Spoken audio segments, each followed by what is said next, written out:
Meera always addressed Krishna, her God, as if he was a personal friend, a benefactor, a protector. Yet she never forgot that he was Parameshwar, the supreme master of the universe, and that she was a mere human being, a weak person. In some of her lyrics, she prayed that her master forgive her shortcomings.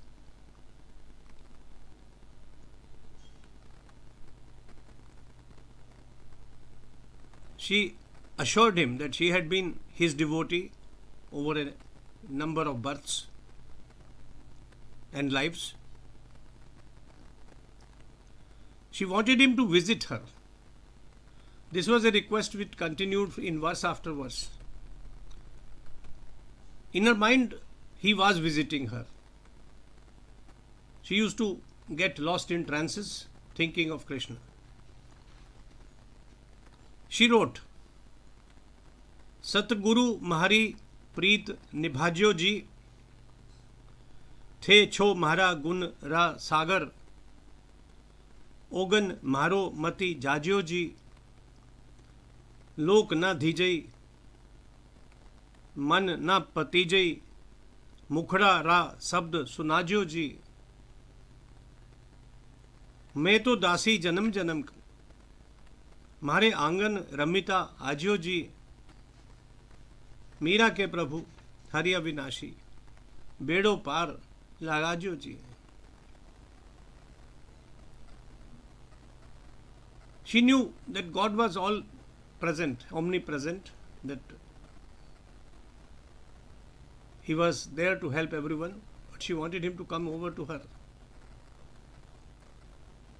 And she called him her teacher, Satguru, the teacher in truth, the real teacher. Satguru, my divine master, do not underestimate my devotion to you, she wrote. You are an ocean of virtue. Kindly overlook my failings. I am just a humble woman. I am impatient. I can trust none else for this knowledge. I wait to hear the holy word from your mouth. Have I not been your devotee over several births? She had read about Bhagavad Gita. That was the holy word from his mouth. She also wanted to hear it, even though she could read it. In your wanderings, she writes, drop in at my place. Hari, the immortal, you are my God. Help me tide over my worldly suffering. She was suffering. A princess denied her freedom of worship, the choice of her songs, of her lyrics, freedom to live the way she wanted, devoted to Krishna. They wanted her to be a humdrum princess, a widow who would wear white clothes, live a sedentary life, observe a number of fasts so that her desires could be suppressed. But Meera wanted to be free. She was free as a bird who could fly into the skies singing of Krishna. Yet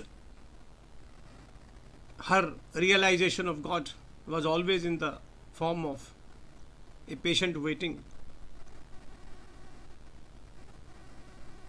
She wrote, भर मीरा रे बाना मेरे सतगुरु बिरह लगाए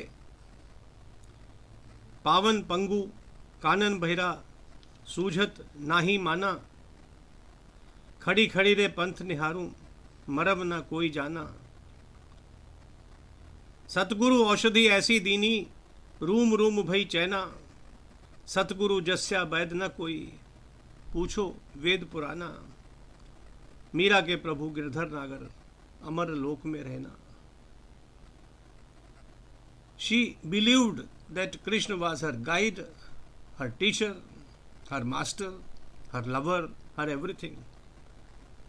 And she called him Satguru. This Satguru could also be any teacher on this earth who could guide her in her path of devotion.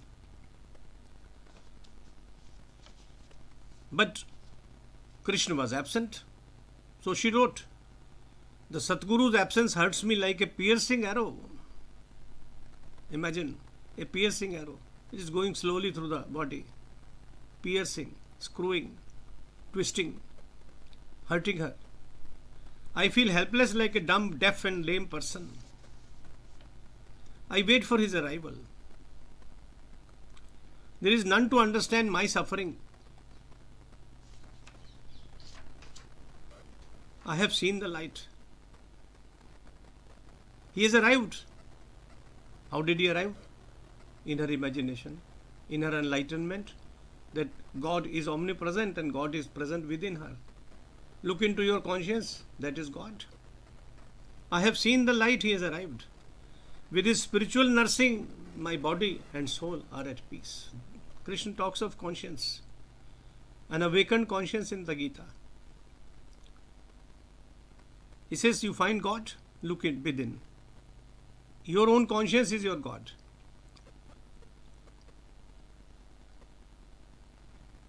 There is none who can alleviate suffering like my Satguru. So say the scriptures.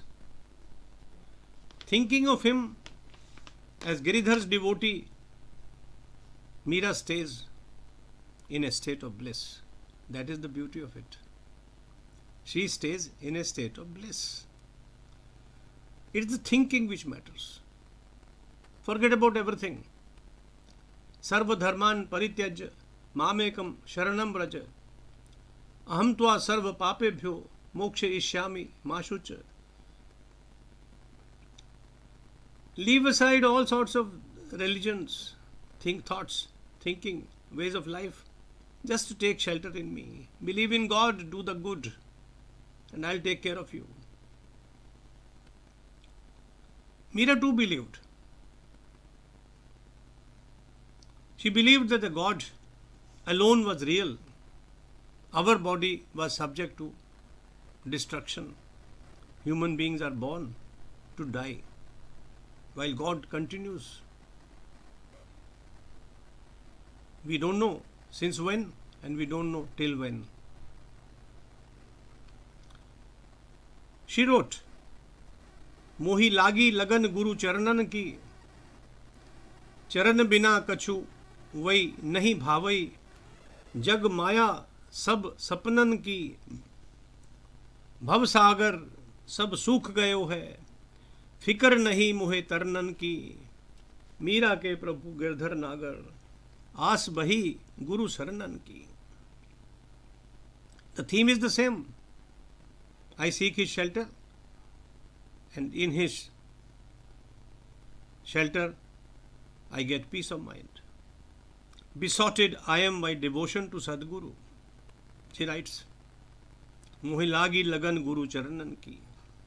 To the exclusion of all lengths, शरण बिना कछु वही नहीं भावे. Away from his feet, I don't like anything. I find solace at his feet. The world otherwise is a mere illusion, she writes. God alone is real.